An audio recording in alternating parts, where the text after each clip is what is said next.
Okay, I want to point out when you're studying for exams, you're given a question, right? Let's say it's a homework question. And let's say that you do have an answer key somewhere where there's some steps written down. I want to point out your first step is to get here. Now, what happens to a lot of students, look at that and say, oh, it's too much work. I'll just trust them on it, and that's fine by me. Well, on the exam, you don't have the key. So let me see if I can do this. And the first thing I want to do is I'm going to be looking at the right-hand side, and I'm going to put down the common denominator, a, bx, right? Don't be alarmed yet. All right, I got to get that numerator now. So you're going to get bx minus ax, and then last but not least, you're going to get ab. All right, so I'm looking at that, and I'm going to write it a little bit differently now. But again, I'm nowhere near where they want me to be. I'm going to write this as 1, and then I'm going to group the a minus b here, plus x. Let me put this down here. I'm going to put something down over here too. I'm going to put abx, and then I got to be careful here. I really mean that. I'm going to put ba down, and then I'm going to put down minus a minus b x. Let me see if I did that right, though, before I say anything. And someone says, why are you doing that? I'm just looking for something to do, and I don't want to make my life too difficult. But again, you follow your own path, and your path better be leading here, unless, of course, there's an error somewhere, all right? So what do you get over here? I got the BA. I got the minus AX plus BX. Yeah, looks pretty good. So now I'm going to clear the fraction. And what do you get? By the way, I'm going to get my eraser out, indicate that I'm kind of done looking at certain things, but I know what my goal is. My goal is this. I looked at this, and I'm moving forward now. So you can get ABX.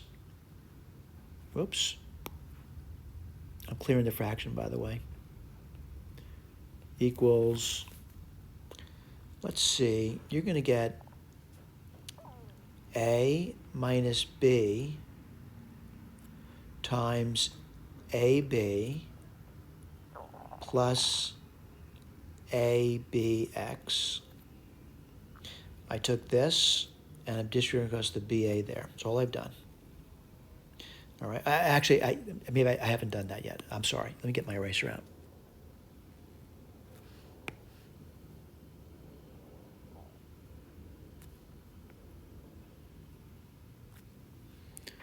Let me get that down again. Let me highlight what I've done there. I've done this A minus B times the BA, and this times the BA. Now I got to do the other one, and I'll write that down for you. So what's it going to be? It's going to be minus A minus B squared x minus A minus B x squared. All right? And immediately what I notice is if I subtracted ABX from both sides, I would get a 0. And that's kind of good news for me. The next thing I notice is every single term has a factor of A minus B in it. So I got to do this now. And I'll tell you what I get. I'm going to divide through by A minus B. And by the way, there's a condition that A minus B can't be 0, but let's not worry so much. So we get AB. We'll check our answer in the end. Well, that's done. Go to the next one. Minus A minus B x. The next one, minus x squared. Well, I'm getting warm. I'm going to multiply both sides by minus 1 now. What do you get? X squared plus A minus BX minus AB. Now I want to get my red pen out again, and I want to see if I met my first milestone. And I did. I got the x squared. I got the coefficient on the x to be a minus b. I got a minus, and a minus ab in the end. Identify the a, identify the big B and the big C, and then use quadratic formula to get this over here.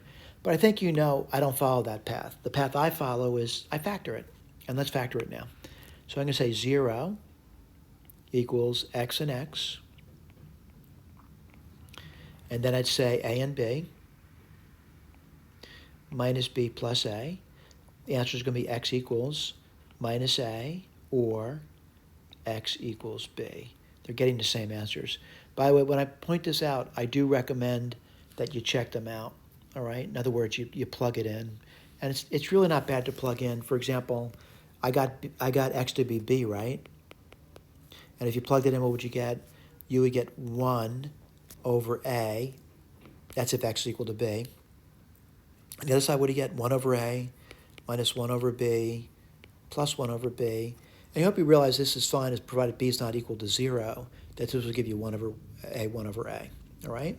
If you tried minus a, let me try that. What would you get here? 1 over, well, then you get minus b, right? And then what do you get over here? 1 over a minus 1 over b minus 1 over a. And again, it's valid. Both answers work beautifully. All right, thank you.